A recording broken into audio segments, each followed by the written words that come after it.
I'm Cynthia James, and this network is about changing lives one woman at a time.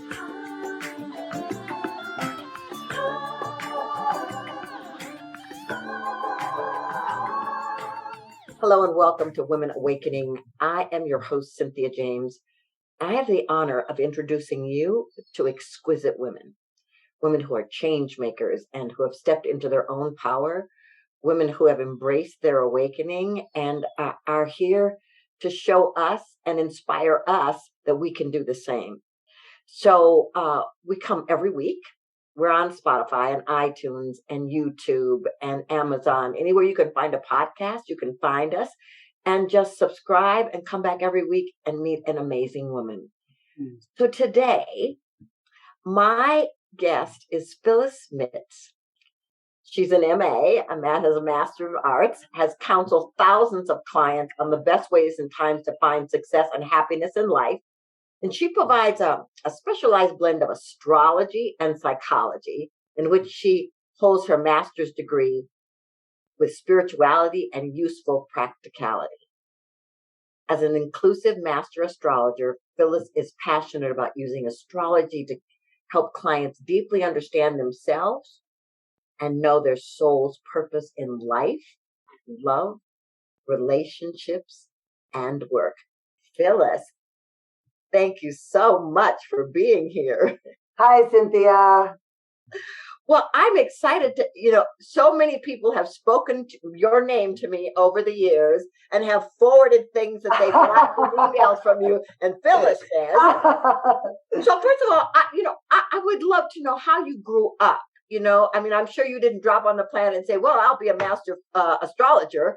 How did you grow up and where did you grow up? Well, Ohio, for one thing. And I'll tell you, Cynthia, it has been with me really my whole life. On the playground, I was looking at people's palms and doing their numbers and doing their stars. This is definitely something that I've probably done many lifetimes and just picked up. And, it was the flower power era, right? It was the 60s. So astrology was everywhere and I picked right up on it. And I'll tell you, I've done it since I was a very young kid. And I am amazed every day still at how amazing it is, how precise it is, how helpful it is. It's just a good gig being an astrologer. I just love it. Well, that is so wonderful. So you went to school for psychology. Yes. Right? Yes. And then astrology was kind of running in tandem with that. Yeah, it takes a long time to learn astrology. A lot of people think, I can do that. And the truth of it is it's very, very complex and you have to sew a lot of things together. You have to look at a lot of different cycles and kind of reason out what's going to happen. And it does take a long time, but it is definitely a labor of love. Any astrologer will tell you it is a spiritual experience because of the precision and the beauty of what the planets are telling us. And yet, a lot of it is in the delivery, Cynthia. Yes. How to communicate to a person about their life and their karma and their challenges and why. A big beauty of astrology is it will not only tell you what's going to happen, but it reminds you why. Like, why did you plan this for yourself? Why would you have this as part of your journey? What does your soul want to learn from all of this? So kind of going to the lesson and then saying, okay, this is what the experiences are probably going to be coming up or in your life for you to learn. It's for you. That's why I use my master's degree in psychology to know how to communicate and how to learn from what we go through, really. Yeah. Well, it's really wonderful. So I know this is going to seem like a very simplistic question, but, people all over the world hear astrology and astrologer. But what is astrology for those who are sitting there going, well, everything she said was great, but what is it? Well, that's a great question. What it is the study of where the planets are in the solar system and how they relate to one another, which is our group experience, which we're definitely having right now, right? But when I cast a chart for an individual, I will ask their time of birth, their place of birth, and of course their day of birth. And we cast a chart of the sky, the solar system, from their perspective at that moment that they were born. And we look at all the planets around them, where every planet sits and every sign sits. In other words, we're not just one sign, we're every sign. I mean, that zodiac is out there over us or under us when we're born. And we have all of that within us. Some is going to be more expressed than others, and that's what astrologers will talk about. But we look at the chart and we look at, okay, what do the planets say about this lifetime? How are you going to be in love? What are you learning from your career? What's your personality like? When are you going to have highs? When are you going to have challenges? And in that way, we look at where the planets are day to day or year to year and how they affect that vibratory system that we are when we're born. And Cynthia, no two people are alike. So the planets are so different. Even if twins, they're born like minutes apart, they still have a different chart. So they have a different destiny. Yes. It's very, very, as I keep saying, precise and illuminating. And even if people don't believe it, it still works. Yeah. It's still there. They just don't know that they're under that influence. Oh, I so love this. So wait, so let me just ask this question then. So you've got this astrology and you've got this path and you've got this destiny. And then where does free will come in with that? How we respond to what's going on. Okay. In other words, we can look at something, we can have an experience and really make the most of it. Or we could become bitter or, discouraged depending on what goes on. So a lot of it has to do with how we respond to what goes on. Do we feel a victim of it? Do we feel like, okay, this is for my learning and growth. Let's do it. Let's grow from it. And it's very interesting being an astrologer at this point where humans are evolving so quickly, because I am finding that the more somebody works on their consciousness, the less sometimes jarring the experience has to be. Sometimes we're just going to have it. Right. But a lot of times it's less jarring because they've been listening inside and moving with what the planets are suggesting they do. It's time to go. It's time to do this on your journey. It's time to learn that. And it's captured, it's understood as we work with our consciousness. So we ride the wave, we learn it, we enjoy it, and recognize the opportunity in it a lot easier. Oh, yeah. So, I would love to talk about, because I know you as an astrologer are aware of what's happening planetarily wise with our planet. And so, a lot of people are like, I don't get it. Why is this happening? How come God's not taking care of us wherever they are? Can we just talk about it so people start to understand that there's a reason for this and that this has cycled before? Mm-hmm. Well, I'll tell you, back in let's say years ago, astrologers were really wondering why in 2022 does it look like the world is coming together with compassion? Like, what's going to do that? Because the years before that, 2020 and 2021, as the planets were indicating, a total structural shift globally and in our own unique lives, right? What was that going to do? How was that going to happen? But the planets were saying, get ready. That's going to happen. And sure enough, it happened. Now, there's planets that are beaming this very, very high spiritual, compassionate energy. And sure enough, in the Ukraine, there is a situation where a lot of people are feeling really compassionate, a lot of empathy. And, we're coming together as a world, right? Now, in my own particular point of view, I do believe that the Ukrainians have really volunteered. They have in many ways sacrificed their lives to help us do this, that they have what it takes to do this. And the challenge of this particular alignment that has to do with compassion, we have to watch, because in the age of Pisces, it was like suffering was considered the path to God. And now that we're going into the age of Aquarius, which is very individual, we're learning how to work as a team, bring out each one of our own individuality and contribute. And so the challenge right now is for us to have extreme compassion and send light and have that sense of empathy without suffering if we're not, if we're not there. And, really sending light and really working with the high vibration of how do we work as a team to hopefully come together as a humanity. And we see this in many different ways over the years, but this is one of these times where we can make a huge leap if we choose to do it. The question is always, will we choose it? Yes, yes. Well, and we are watching, we're watching in Europe, all these people opening their homes and showing up and being loving. And we're watching other places where people are divided and have opinions and judgments. I mean, it's very fascinating to watch, but, the level of compassion that's rising on the planet in this moment is it's tangible. I mean, it's exquisite to witness. So I want to ask you now, because I know you have a lot of clients and you work with a lot of people. How do you use astrology for you? Well, it's tricky. It's tricky because I don't want to be ruled by it. I want to make my own choices, and I don't want to use fear like, ooh, that's not a good day, so I don't want to do it. But I am wise. For example, this year I went online and I used astrology, online dating. And I used astrology, and man, did that work. Whoa! And so, I thought, well, that was a very wise use of timing and cycle. And, that's quite good. There's other times when, say, for example, it's time to go on vacation, but the aspects aren't that great.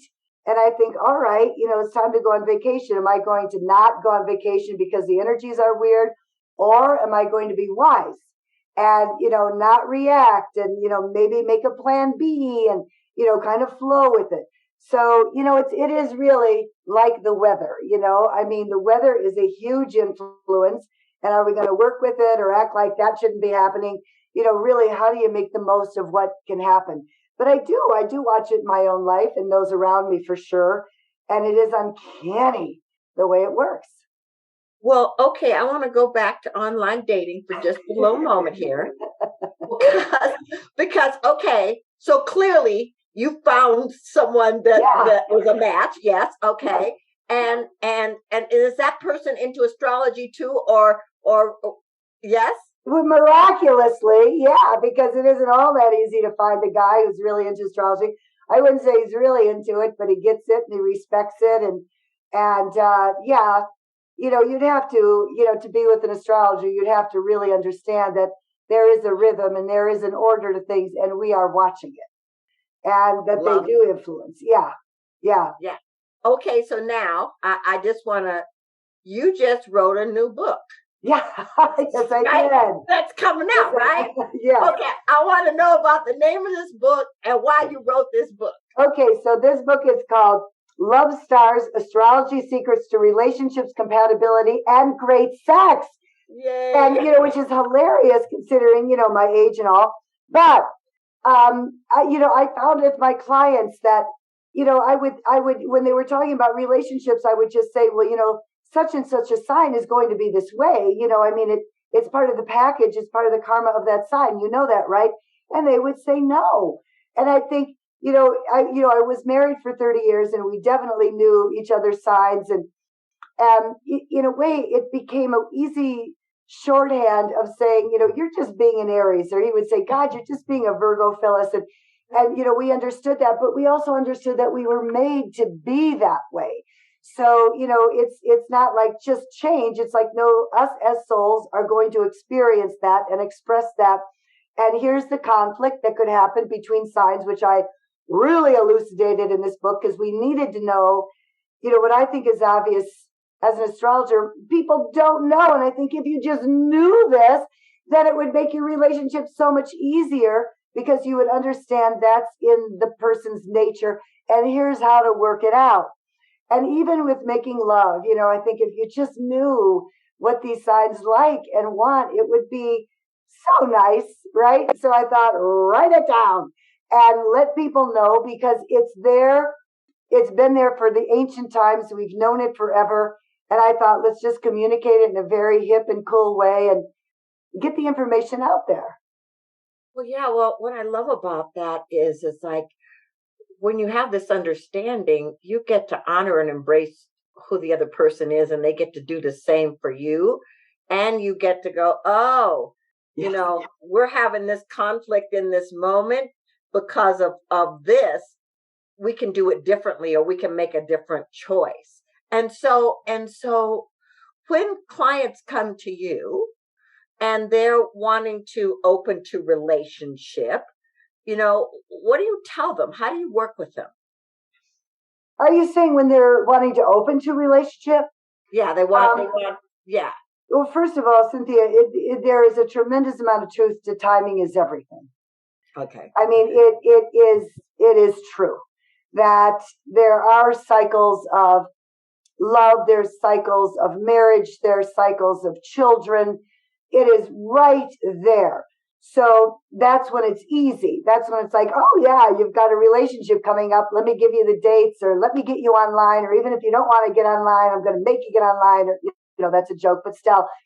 But also in just the exploration of what might be really satisfying. Because we're not just one sign, because we're complex signs. And Cynthia, we are, did you ever notice, like with you or with your friends, we can be attracted to one kind of person, but maybe, want to make love with another kind of person, or, feel like we want to spend our life or have children with yet another kind of person. And we have to sew this together as complex beings. So as an astrologer, I will, kind of let it be known, that here's where the chemistry is going to be, but here's where the long-term compatibility is going to be. And then when we do comparison charts, we can say, okay, this is what your beloved is looking for, and this is what you're looking for, and here's what matches, here's what doesn't. And timing, because there's definitely times during the year when we are hard to be around, when we're looking for a fight, when we're looking for it. And so to know that those dates are, coming, kind of be cool those dates if you can. And, there's also dates of separation. And so it's either separation from the way it was, or it's separation. And we have to talk about those times too, because it's on the journey. So if astrology very succinctly describes the nature of a soul's journey. And so in there, the choices we make, the journey can be of a higher level or of a tougher level, but it's going to be along certain lines. So you want to use astrology to kind of like guide yourself to the highest expression you could go for, rather than lingering in, the midway or taking the low road, which is going to be the hardest road, actually, truthfully, and including in relationship. What would be the highest road here? Is it really time to make a commitment, or is it time to not? And right now, a lot of relationships are in a huge turning point, because we as humans are growing and changing so quickly. Who we were in 2020 and 2021, we're different now because we're evolving, hopefully, so quickly. Mm-hmm. Yeah, this is so powerful. And ladies, I hope you're listening to this, because the planet is evolving and we're evolving. And so, getting clear about your timing and what's right for you is important. So first of all, Phyllis, how do people find you? And your phone should probably be coming off the hook. I'm ready. My website is astrologerphyllis.com. Easy. Okay. And my website. And every week I'll put like a weekly forecast on my website if you just want to kind of tune in, or I have a free newsletter. You can just sign up. And I just kind of sum up the week and what we're learning from the week and what's shifting and what every sign can experience with that. And, particularly with females right now, this is a period of the awakening of the divine feminine and the awakening of the empowered feminine leaders. Really, believe it or not, that's what 2020 was all about. And, the COVID and all this, a real shift in leadership and how we're going to experience leadership. And it's all about the divine feminine stepping into power. One thing this year, 2022, that right now we're working with compassion, but when we get to the May through October period, it is all about really trailblazing and finding something new. And I do find that women are like, oh my God, I don't want to be selfish. I don't want to bug somebody with what I want to do. But I'm telling you, we are being urged to trailblaze, to stand up, to be counted, to be gutsy. This is so interesting, Phyllis. I mean, you wouldn't know this because we haven't ever spoken before, but between May and October, I have a new CD and a new book that are coming out. And so I just find that fascinating. So I ask the same last question of every guest. This show is called Women Awakening. What do you think is the one thing women need to know about the importance of their awakening? Well, oh God, where do I even begin? But I would say it's meant to be. It is meant to be, and it's meant to be now. So, any stepping lightly into it, right now it's a surge, and it's a service, and it's a ministry. We're lucky enough to be alive right now in a period when the feminine energy is just blossoming like mad. So everybody has their part to play. And, astrologically speaking, every sign has their specific part to play, and their specific, I call it ministry because it just comes natural and it helps others. But it is now. It is now. I mean, we always used to think, well, I'll do that later. We're in our laters now. It's happening. Oh, you are so delightful. Thank you so much. I am so grateful that you came. I'm so grateful that you're doing what you're doing, and your passion is palpable. It's just wonderful. So thank you so much for being here. Thank you, Cynthia. It was a delight. Thank you. So ladies, I tell you the same thing at the end of every session. You are a masterpiece. You are powerful. You are dynamic. You are original. You are unrepeatable. You are here on this planet at this moment for a divine reason, for a purpose that no one else can fulfill. The moment you say yes, the universe syncs up and takes you to another place. Step into it, own it. You are a gift for this planet at this time. I'm so grateful to walk this path with you. I'm so grateful that we get to connect, and I will see you soon.